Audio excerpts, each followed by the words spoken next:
All right, please stand up. Please.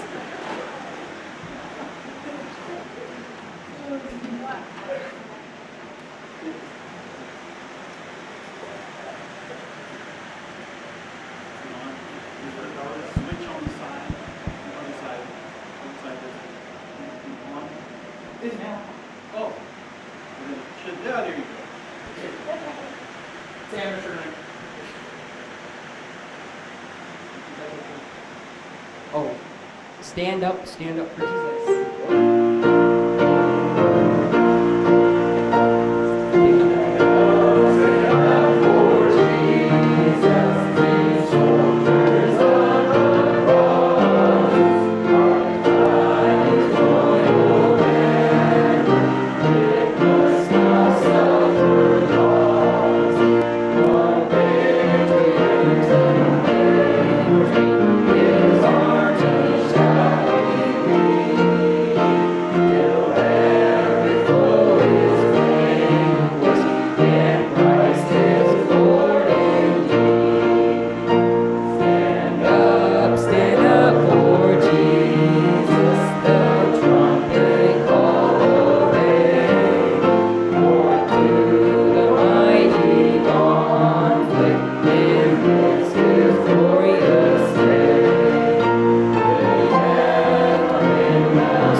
Be seated.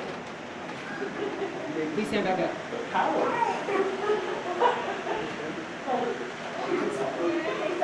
The banner of the cross. All right, sit down, please.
get prepared to receive the offering.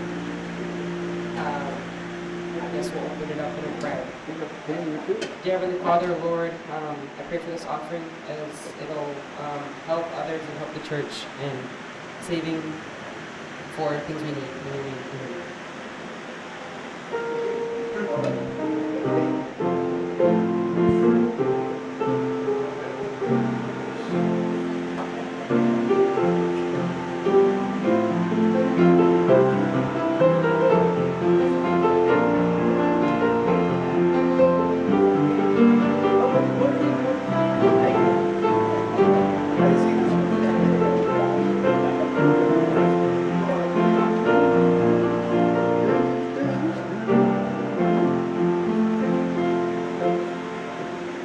If y'all want to stand, go ahead. It's good for your legs. Okay. I think so.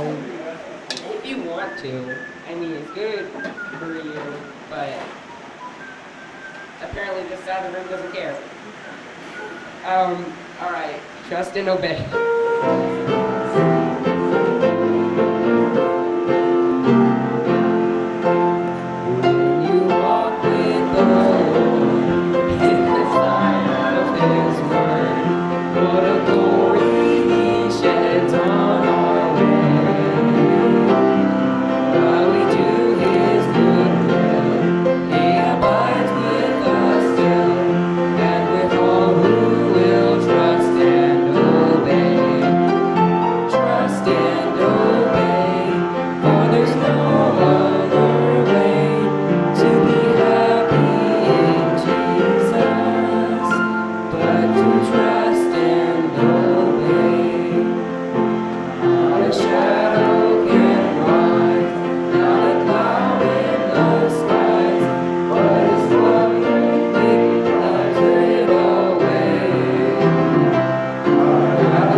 You couldn't tell that might have been his first time? He tried. Trust me, everybody. His last question to me before he came up was, "What if I wet myself, Dad?" Well, he didn't, so I'm proud.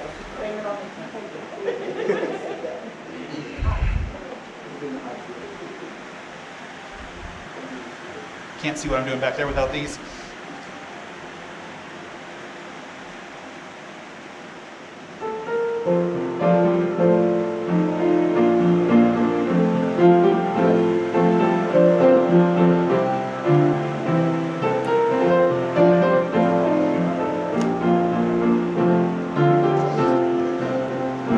Now I don't need these. Okay, am I in a good place, Robert? Is this where I should stand? Okay. He was giving me directions this morning. You have to stand here. If you stand too far over here, they only get half of you, and they don't like that. So tonight, I'm going to keep on the theme. So I know, let's see, first week, who did we have? Who remembers? Arlie? You had it? I hate it when they run away like that. Okay. Gideon, there we go. And let's see, second week we had Big Walls. Joshua. And the week after that we had David. And I wasn't here last week, but I bet I know. So who was last week? Daniel. Did we talk about other people in that one too? Was it Shadrach, Meshach, and Abednego? I have a joke that goes with that, but it's not appropriate. It's just, I had a teacher at a Christian school once that had a different name for the last guy, and it was very inappropriate. Well, it's not inappropriate, but it would go very badly in today's society, so we won't go there. Who am I? Let's give you some hints. Let's go with the first hint. Lions, no problem. Hey, where can I let them go? What you guys doing? Oh, here's another one. Vineyards, I know I shouldn't, but why not? I got some guesses going. Hey, now it's back. Well, last time I let you correct my PowerPoints, I lose lines. Not sure what a fax is, but I send my message by Fox. I always have girl trouble. I love a good party, and I always bring the house down. So I've heard it. Somebody want to say it a little louder this time? It's Ethan. Is Ethan a party animal? No. Oh, it's the girl trouble, right? No. No girl troubles. No. Robert has the girl troubles? No.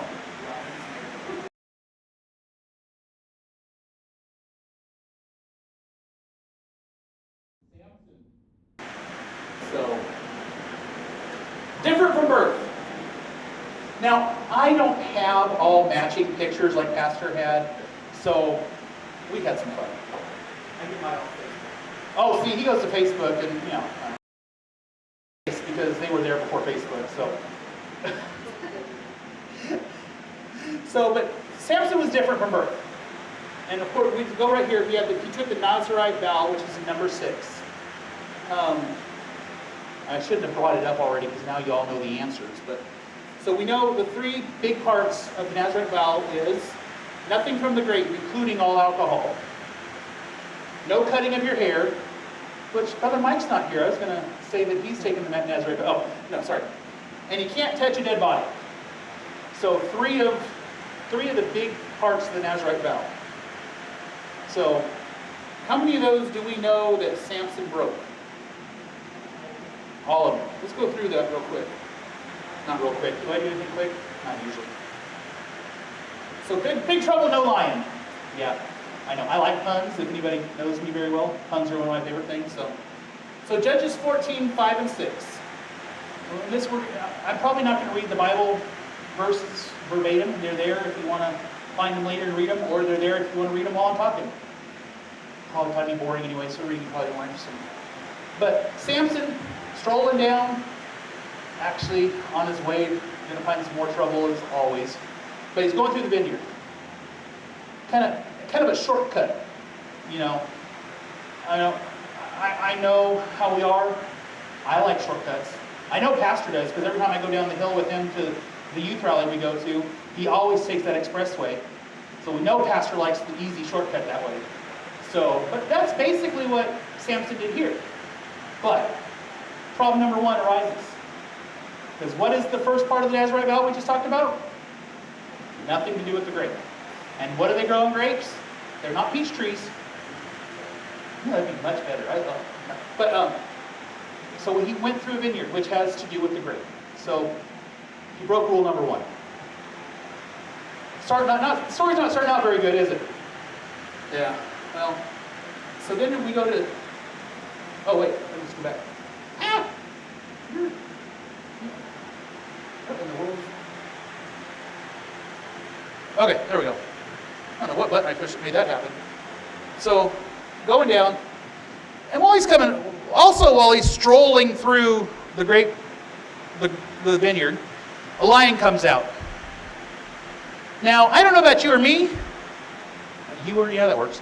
But I see a lion come at me. I'm probably not going the other way either because it's bigger than me, it's faster than me. Of course, everybody in this room is probably faster than me. But I'm probably lunch. Maybe dinner. But he's not going to, no normal person ain't going to make it, right? Well, what happens? Come on, some of you little guys know this story. Ash? That happens, yeah. Pretty good picture, huh? That lion actually looks afraid, don't he? That's why I like this one. That lion looked like, oh no, what did I do? Well, what he did was he went up against the man of God. But so he grabs that lion, he rips it apart, and the Bible describes it as he lifted it apart as if would have rent a kid. Now we're not talking about me picking up Ashlyn and tearing her apart. I don't think I could. She's pretty mean. But that's all he's talking about. He's talking about a goat, which, baby, pick it up, tear it apart because you're going to serve it, But he tore this line apart as if it was just a small animal. So pretty tough guy. The arrows on this one to me are backwards. But once again, here's where we have a problem. So he's on his way home from where he was going. And what does he find in the vineyard that he's cutting through again, taking that shortcut? What's he find? If you read ahead there, it's right there. Right there, first couple lines. Anybody got an answer for me? Arlie, you can't answer them all. Go ahead, Arlie. A dead lion. And what's so cool now? What's so cool about this lion? What is different and odd about this dead lion? There's a swarm of bees. That's right. Now, I don't know about you, and I don't even know if you can find it at the grocery store anymore, but one of my favorite things to get used to be when you'd find the honeycomb in the jar with the honey, because that honey was it was great. It was the best honey there was. It was sweet. It was the good stuff. Now, he's got another rule here, though. He's not supposed to touch a dead body, right? What's he do? That honey just was too tempting. So he reaches into that dead body and pulls out a handful of honey and has, I don't know, peanut butter and honey toast. It's peanut butter and honey toast. That sounds good, huh? So, what rule is he broke now? This is another rule. So there's 2. He had 3. 2, but he had 3. Another part, see, told you, my pictures don't match. Another thing we did, we're going to advance up to Judges 15. And he's having another bad day. This time the Philistines are after him. Now, they give us a number of how many he killed here. He gave us a number of how many Philistines he killed. Oh, I know. It kind of looks like an octopus or something that's on the top of his head. Hey, I'm not the artist. I didn't draw it. So, you can make fun of it all you want. You should have seen me going through some of the other pictures I found. But yeah. So he's up against the Philistines. It tells us how many he killed, but it doesn't tell me how many there were that attacked him. So, but he picks up the jawbone of a donkey. Now, I've seen the jawbone of a horse. I don't know if I've particularly seen the jawbone of a donkey before, but it's probably similar, at least.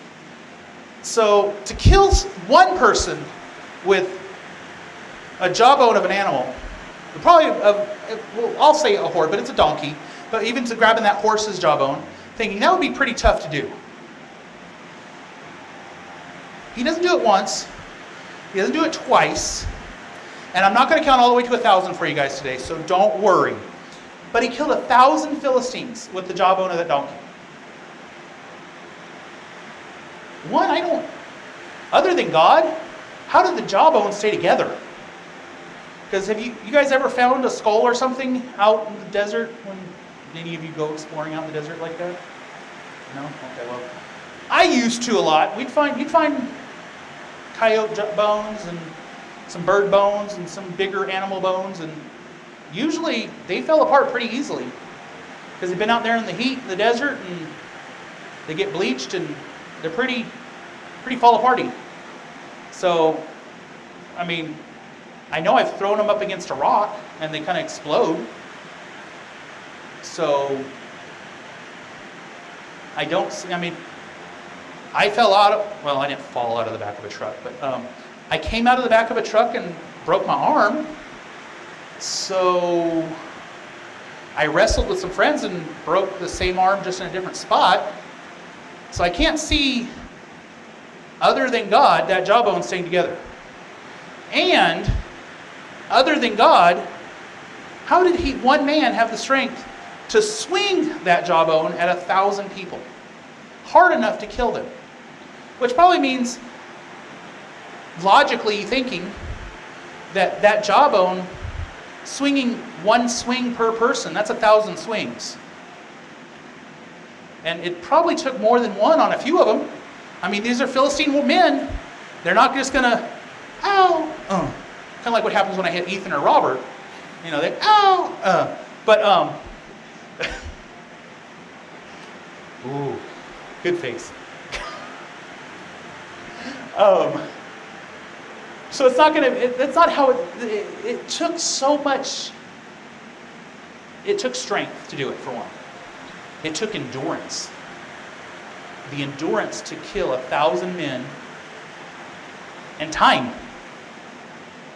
Even if he killed one person every minute, which is highly unlikely, 1,000 minutes. So let me do the math real quick. How long is that? 1,000 minutes.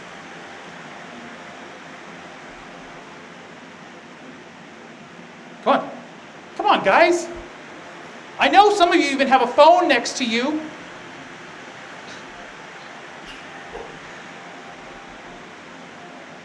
That's what, 10, 13, 15 hours? And some change? It can't be 10,000 hours. 1,000 divided by 60. And today in math, we're going to do word problems. Oh. We're waiting. So 16 and 3/4 hours. Or 2/3 of an hour. 2/3. So almost 17 hours.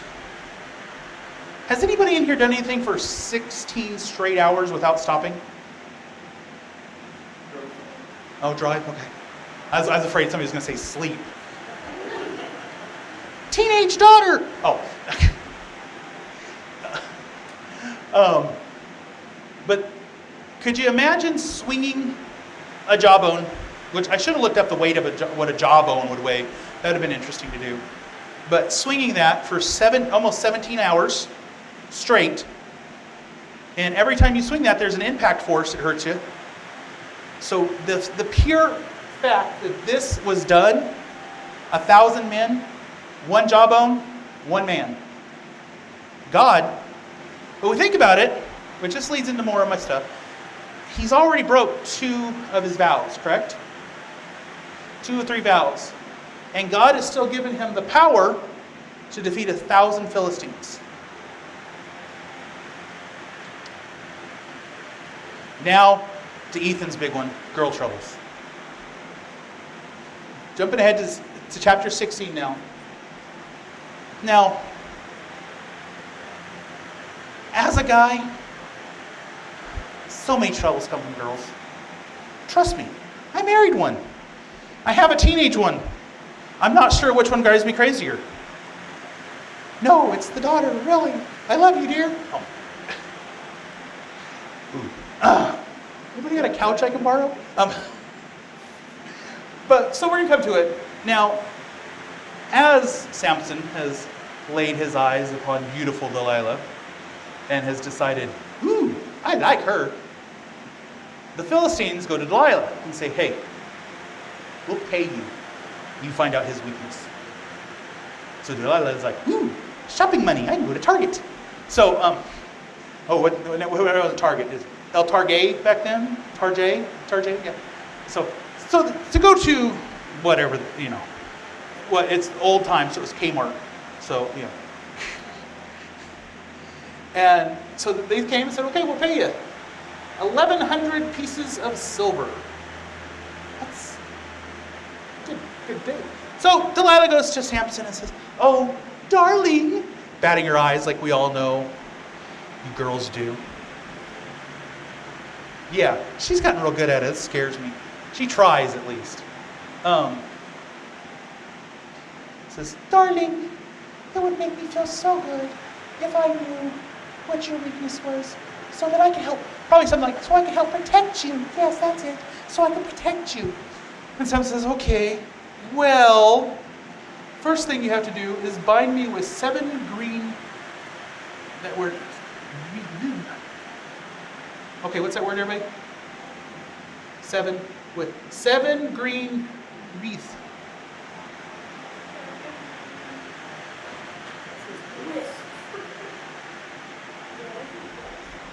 Wow, my program is... Okay, but there's 7 of them, they're green, they never been dried. That does not... Go check my spelling. Which is it? Widths? It's 7 widths. Okay, I'm sorry, Bible program that I was using to cut and paste from for this. So, 7, okay, so got to bind him with 7 green widths that have never been dried, and he'll be as weak as any other man. So, he goes to sleep. I'm telling you, she probably fed him a turkey dinner. He fell asleep. He was bound, and the Philistine, and she yells, "Oh no, Samson! The Philistines are here!" And he breaks off the widths and beats the Philistines up. They run away. So now she's got her feelings hurt. Samson, you lied to me! How dare you lie like that? You need to tell me the truth. So, and I'm sure Samson, at this point, he's not really a dummy. He knows what's going on. But he's a guy, them girls get us in trouble all the time. Guys, I'm telling you. Robert, Ethan, I'm telling you guys, careful, them girls are going to get you. Of course, Robert, I'm never getting married. We'll talk about that later. So it's like, okay, bind me with new ropes that were never occupied. Then I'll be weak as any other man. So, probably another turkey dinner. Go to sleep. She binds him up. Oh no! Samson, the Philistines are here! Oh no! He breaks open the ropes and beats the Philistines up. They run away. So now, Delilah, wanting that payday because she wants to go to Kmart. Like I said, this is way before modern days, so they had Kmart. What? Hobby Lobby isn't that old. Hobby Lobby's new. Kmart's way before that. I mean, Kmart was around when I was a kid, so Samson had to know about Kmart. But, so it's like, all right, Samson, this is not funny no more. I'm not happy that you've been not telling me the truth. I want to know, what is your weakness? How can you be like any man? How can I protect you if you don't tell me? So Samson says, okay, dear, settle down, it's okay. And he told her to settle down. And you guys, there's no other, Brother Bobby will know this, and Pastor, you never tell your wife to settle down, it's okay, right? No, we don't do that. That's never a good idea. Trust me. Guys, future advice for you guys, I'm telling you. Don't tell that woman that you love, just settle down, it's okay. Don't do that. So, he's like, all right, here's the truth. I have a Nazirite vow, and I get my strength from that.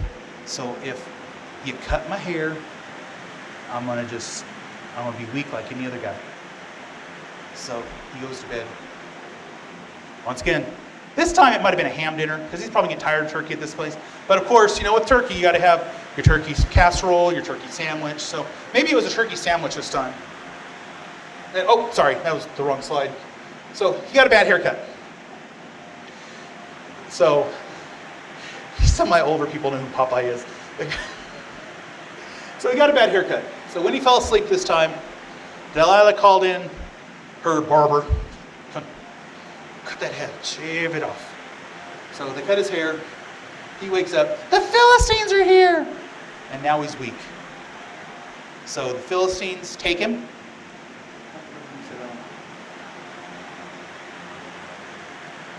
Okay, so the Philistines come in, they beat him.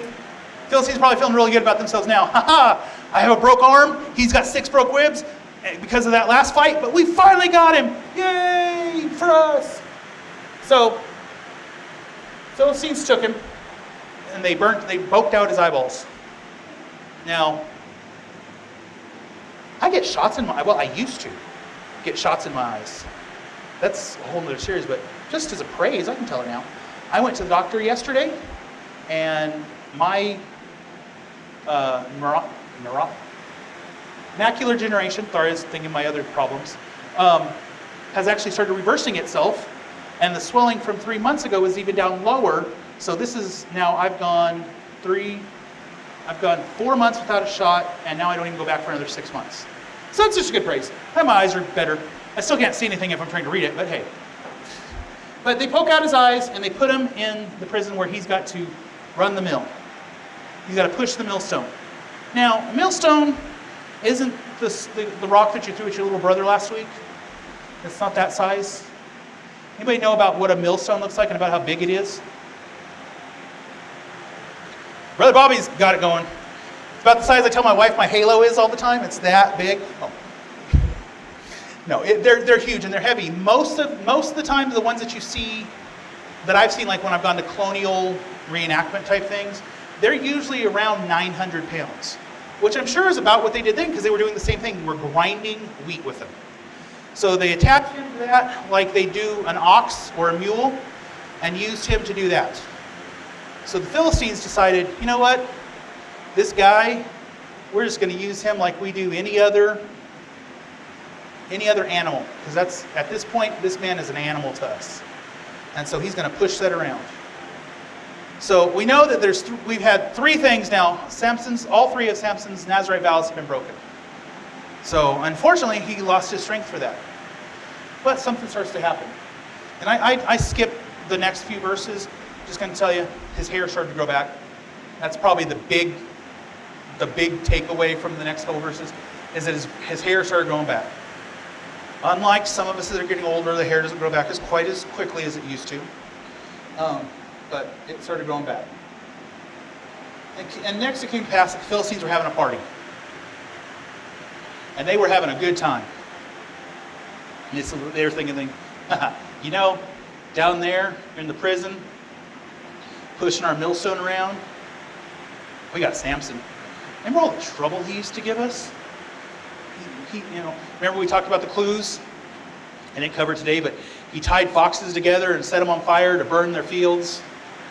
Killed thousands of them. Had his little riddle game that he liked to play at the first wedding. So he was just trouble for the Philistines.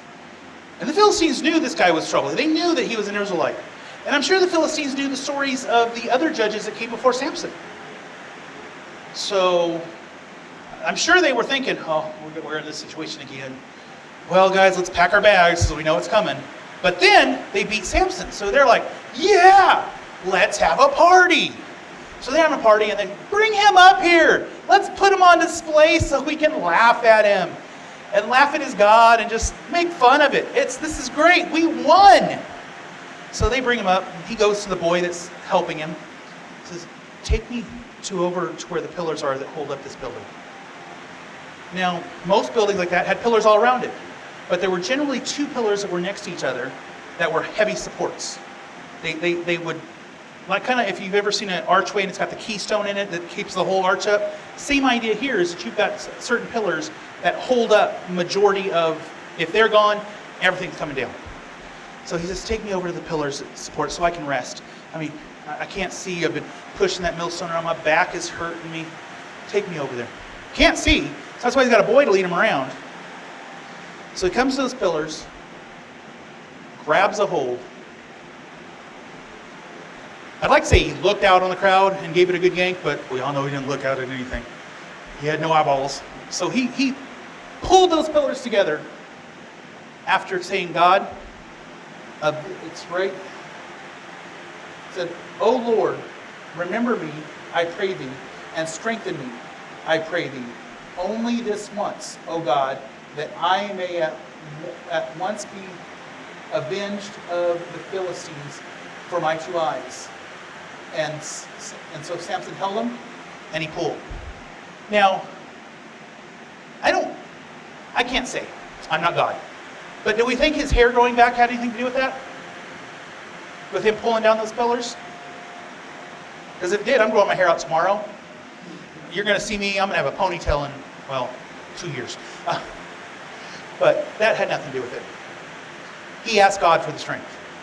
Just like anything we do in our lives, we have to ask God for the strength to do it. So he got the strength, he pulled those pillars down. Killed 3,000 Philistines in one swoop. His last act, because he brought the building down on himself also. His brethren and the other Israelites came, took his body, and buried him properly. But what can we learn from Samson? Number one, first thing from his life, God has set us apart. The Nazirite vow doesn't have to do with growing your hair out. It doesn't have to do with nothing with the grape. It doesn't have to do with the touching of a dead body. Those are the vows. But what they mean is that they are a person set apart for God. So every person that is here today, if you're saved, you've been set apart. God has taken you and said, this one is mine, and set you apart. Every decision we make has an effect. I love, Pastor says it all the time, that you can choose your sin, but you can't choose your consequence. Same idea. Same thing. Same exact thing. We make a decision. No matter what it is in our life, there's a decision. We wake up that morning and decide not to brush our teeth. You have a decision because you're not going to have as many friends around you. So your decisions affect your life, no matter what it is.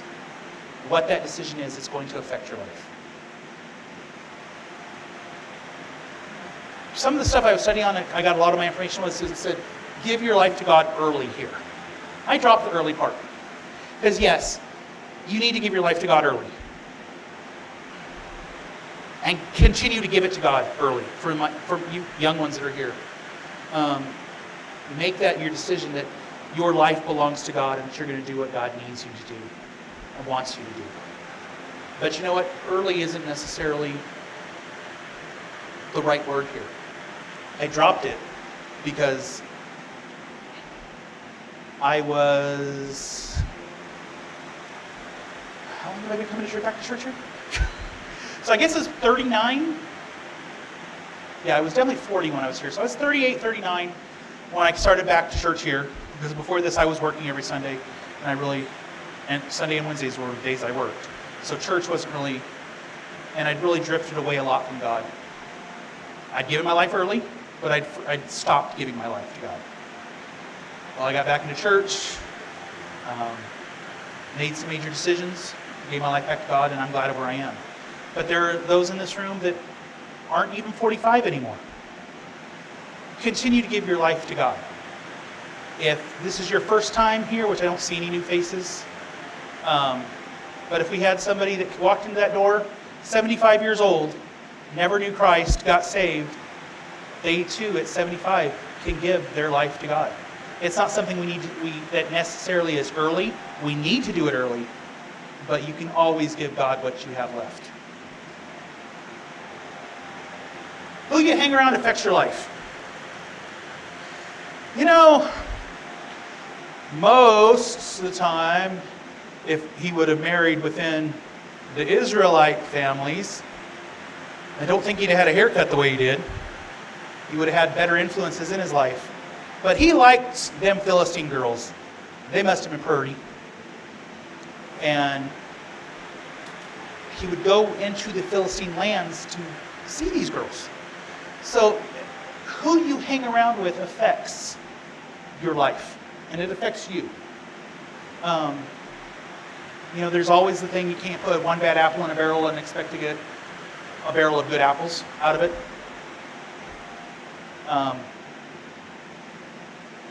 The rot and the bad will affect the good before the good can affect the rot.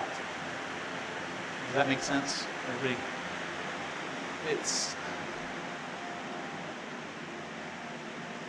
So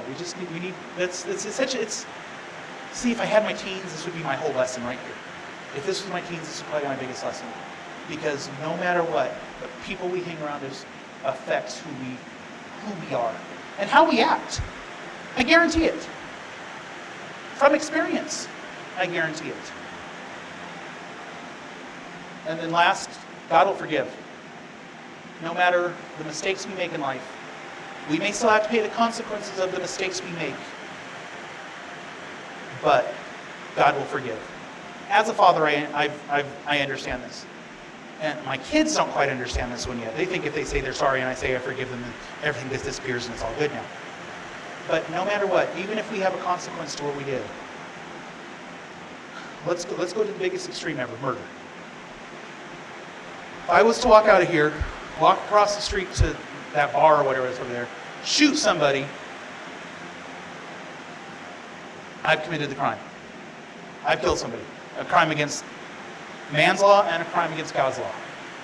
Now, I can go say the guy was married and he had a wife, and I can say, will you forgive me for what I did? I was out of my mind at the moment. And she can say, I forgive you.